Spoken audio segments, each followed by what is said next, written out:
I found out the guy I went on a date with was already living with his girlfriend, on live radio. I wasn't even planning to go out that night. My best friend had to practically shove me out the door, saying I needed to touch grass and flirt with someone who wasn't in my DMs. So, I went. And that's how I met Mike.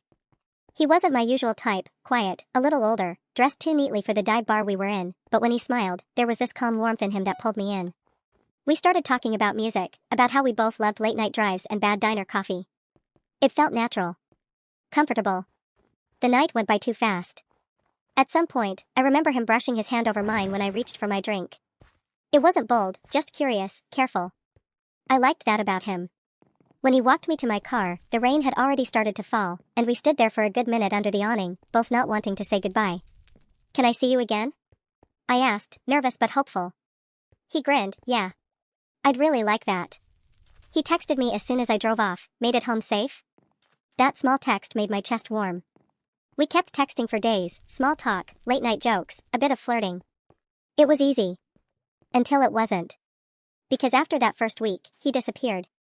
No texts. No replies. No calls. Just silence. At first, I told myself not to overthink it. But a week later, I started feeling like a fool. My friend said, "He ghosted you. Forget him." But I couldn't.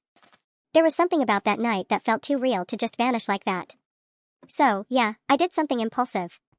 I emailed a local radio show called Second Date Update. They help people reconnect after awkward first dates. I figured, why not? Maybe I'd finally get closure. What I didn't expect was for his mom to answer the phone. When the radio hosts called him, everything went downhill fast. Mike sounded nervous, like he was hiding something. Then, a woman's voice came in the background. She asked about brunch. At first, I thought it was his mom. Then she said, "Ask your mom if she's coming with us." And everything went quiet. The hosts froze. I froze. Then she said, "Who's that on the phone, Mike?" He stammered, "It's just a telemarketer."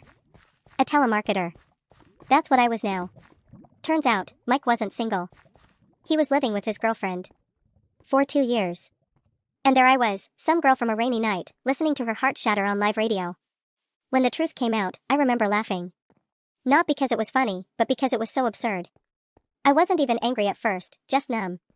Then came the ache, slow and deep, like realizing the rain had soaked through your clothes long after it started. He never called me again. But his girlfriend? I heard her yelling before the call cut off.